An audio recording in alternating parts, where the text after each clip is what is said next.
E aí, people? Vamos continuar aqui na parte 2 de reabsorção, falar um pouco sobre transporte máximo, que é algo que tem muita chance de cair agora nessa prova desse semestre, e falar um pouco de depuração. Tem chance de cair? Tem, mas comparado ao outro eu acredito que seja menos, tá bom? Vamos aqui, ó, transporte máximo de reabsorção. O que é esse transporte máximo de reabsorção? Em tese, a gente já viu ele, tá? O que é ele basicamente? Ele basicamente vai ser devido à saturação dos receptores. Como assim? Dos receptores não, dos transportadores. Como assim, Guilherme? A gente viu ele lá no transporte de membrana. Transporte máximo de reabsorção. Tá bom? Mas vamos com calma. Ele então acontece o que? Devido à saturação, ó, dos transportadores. E o que essa saturação dos transportadores faz na prática? Vai fazer o quê? Que eu tenha um máximo de coisas que eu posso reabsorver. Não é tipo, chegou tantas substâncias, 10.000 glicoses lá, eu vou reabsorver todas. Não, tem um limite, beleza? E esse limite é quando satura os receptores. Como é que você vai enxergar isso melhor? É tipo isso aqui, ó. Você viu um gráfico lá em transporte de membrana, mais ou menos assim, ó. Onde eu tinha aqui, ó, no eixo X a concentração, né? Vou desenhar as duas chavezinhas e a velocidade aqui.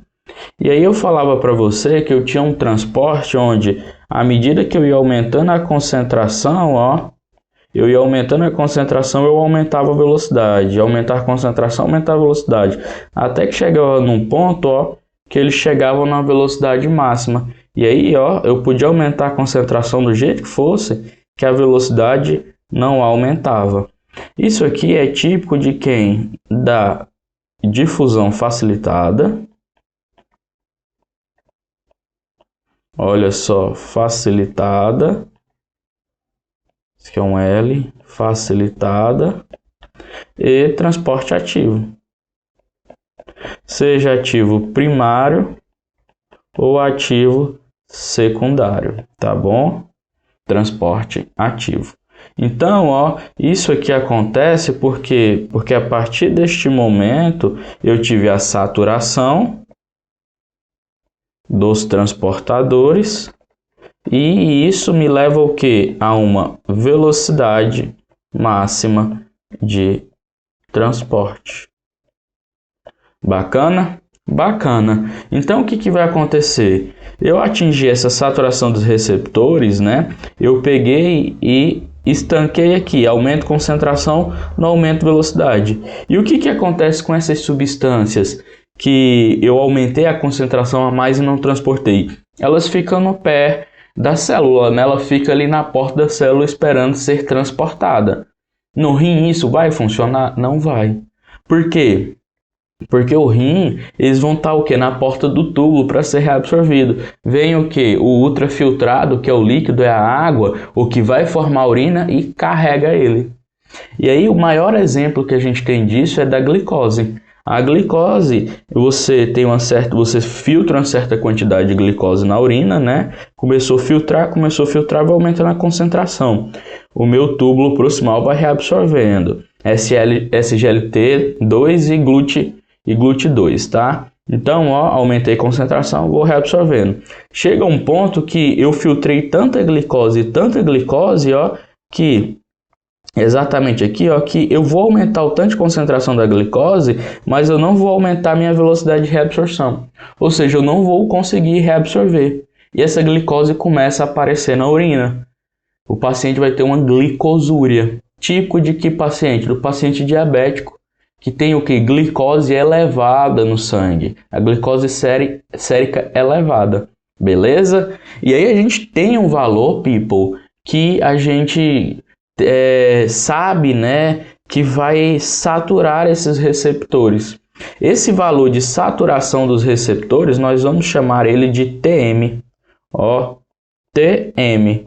TM é o transporte máximo. Então, ó, esse TM é o valor que satura os receptores. Então, ó, ele vai ser dado em miligrama, receptores. Ele vai ser dado em miligrama por minuto. Bacana? Significa o quê? Que em 1 minuto eu tenho a reabsorção de tantos miligramas. Por exemplo, o TM da glicose é de 360. Quer dizer que eu consigo reabsorver em 1 minuto 360 miligramas de glicose. Passou disso, people, eu não vou reabsorver. Vai aparecer glicosúria. E aí tem uma outra maneira de você ver quanto de glicose vai aparecer na urina e você saber de quanto é a glicemia no sangue para que ela apareça. Ah, não entendi, Guilherme. Você normalmente não aparece glicose na urina. A sua glicemia, em teoria, é para estar abaixo de 100, 90, não vai aparecer. Paciente diabético, glicemia acima de 125. No início da diabetes, se está entre 125 e 200, não vai aparecer. Contudo, com a evolução do diabetes, a glicemia mais alta, ele vai começar a aparecer o quê? Glicose na urina. E aí tem como a gente calcular a partir de quanto a glicemia vai aparecer a glicose na urina. Como assim? Eu vou usar a fórmula, que vai ser o quê? O LRP, que é o limiar renal plasmático, que é o que? O limiar que vai aparecer glicose na urina vai ser igual ao que? Ao transporte máximo de reabsorção dividido pela TFG. Essa fórmula aqui é importante de você lembrar, tá? Ó. Guilherme, ainda estou sem entender. Vamos dar um exemplo então? Ó, vou fazer um exemplo aqui no cantinho. Exemplo. Olha só. Eu sei que o TM da glicose é de 360 miligramas por minuto. E eu falo que a TFG de um paciente é de 120. Beleza? Tranquilo? De boa. Miligramas por ml.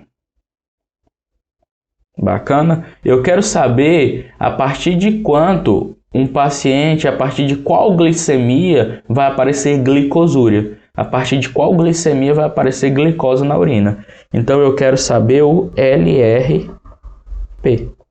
Bacana? Vamos fazer a continha, ó, LRP. Eu sempre anoto a fórmula de novo, tá? Para eu lembrar, para eu nunca esquecer. Sempre quando eu vou fazer o exercício, eu copio a fórmula em cima, porque eu vou anotando ela tantas vezes que aí eu nunca mais esqueço. De tanto anotar. RFG e TFG é a mesma coisa, tá? LRP vai ser igual ao TM, que é de 360, dividido por 120. Olha só, passou, fatiou, 36 dividido por 12 costuma dar 3.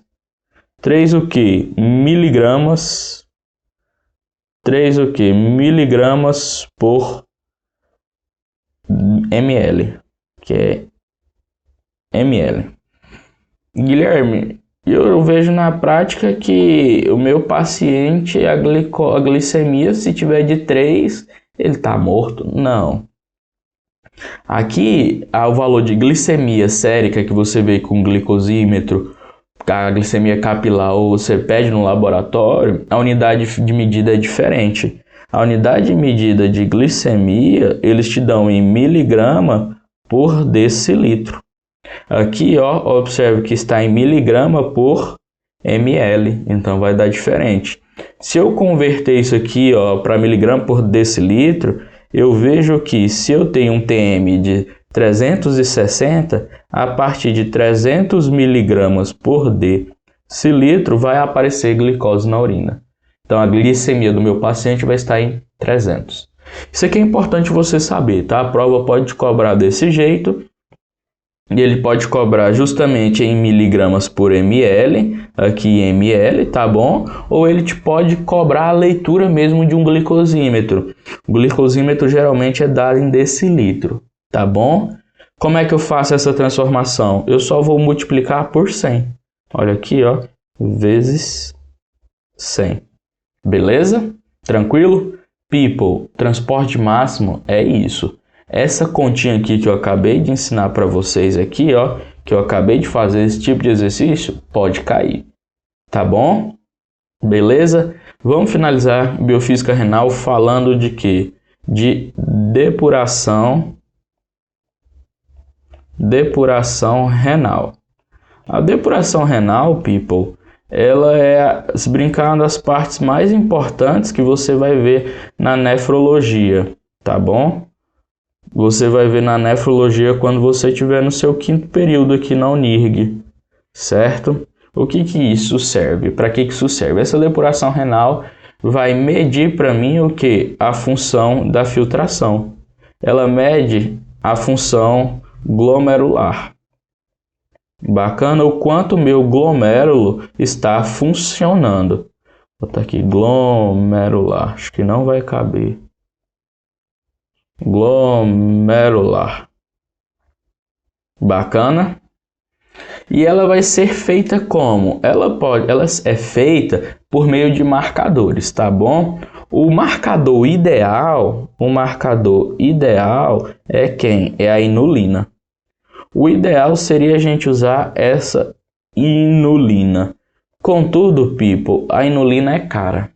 A inulina ela é um polissacarídeo exógeno que você pega, injeta na veia do seu paciente, aí você vai fazer o que? Você vai marcar depois de um determinado tempo a inulina sérica, o valor de inulina no sangue do paciente, você vai medir a inulina na urina dele e vai medir quanto de urina ele produziu num determinado tempo. Resumindo, o fluxo de urina dele. E aí você vai fazer uma continha e você vai achar o valor de depuração renal. Como eu falei, é muito cara, não é viável. Então vou botar aqui, ó, um símbolozinho, ó, que é cara. Se é cara, não é viável. O que a gente usa? O usual, o rotineiro, a gente usa a creatinina. A creatinina é o que a gente usa na nossa prática, tá bom? A gente faz o clearance de creatinina. Quando eu falo de clearance de creatinina, eu estou falando da depuração renal da creatinina. É a mesma coisa, tá bom? A creatinina ela é um produto da degradação do metabolismo muscular, tá bom? E por que ela não é o ideal e sim o usual? Porque primeiro que ela é mais barata. E o que determina ela não ser ideal?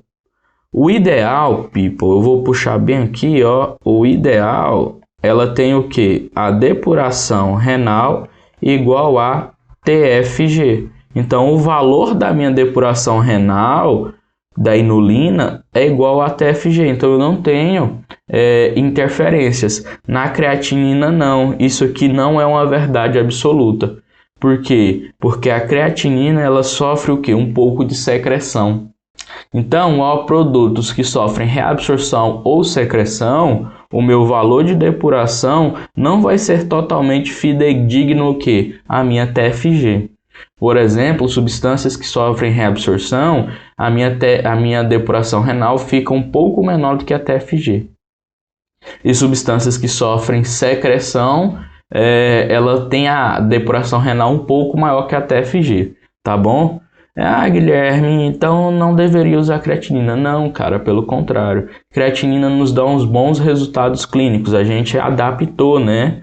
Por quê? Porque é barato, o próprio corpo produz, então tá dando certo, tá bom? Inulina você vê só usando em pesquisa. Como é que a gente faz isso? Que a depuração renal é igual a o valor da creatinina urinária vezes o fluxo, que eu vou botar aqui como V, tá? Que se eu não me engano o livro traz V, não traz fluxo. E aqui como a concentração plasmática. Então o que eu vou fazer? eu vou pegar a quantidade de urina, o volume de urina que esse paciente produz em um determinado tempo. Vou dividir. Na prática, esse tempo aqui, ó, a gente vê muito sendo 24 horas. O médico pede, eu quero um clearance de creatinina de 24 horas. O que você vai fazer? O paciente, ele vai urinar num pote, toda a urina, não pode jogar nenhuma fora, dentro de um potinho, de um reservatório. Terminou o prazo de 24 horas, ele urinou essas 24 horas dentro de um pote. Eu vou levar para o laboratório. O laboratório vai ver o volume de urina que ele fez dentro do potinho e esse volume vai dividir pelo tempo de 24 horas, tá bom? 24 horas em minutos, se eu não me engano, tá? Beleza, tranquilo. E o que mais que o laboratório faz? Ele vai lá e também, ó, mede o valor da creatinina plasmática. O que é essa? É a creatinina que você colhe o sangue e mede o valor dela. E nessa mesma amostra que eu medi o volume, etc., a amostra de urina do meu paciente, eu meço o que? A creatinina urinária. Vou botar aqui, urinária. E assim eu posso fazer o que? Essa conta. Bacana? Para que essa depuração renal serve? Para medir a função glomerular, beleza. E por que eu meço a função glomerular? Porque a função glomerular é um dos estimativos se o paciente tem doença renal crônica. E a gente sabe que doença renal crônica é uma das coisas que tem maior morbidade e mortalidade também, tá bom, people? People, um assunto que é importante, tá? Depuração renal pode cair, mas eu volto a falar, eu aposto muito no transporte máximo de reabsorção. Mas eu vou marcar a formulazinha aqui que talvez possa cair para você. Beleza, people? Finalizamos o módulo de biofísica renal. Tranquilo? Abraço.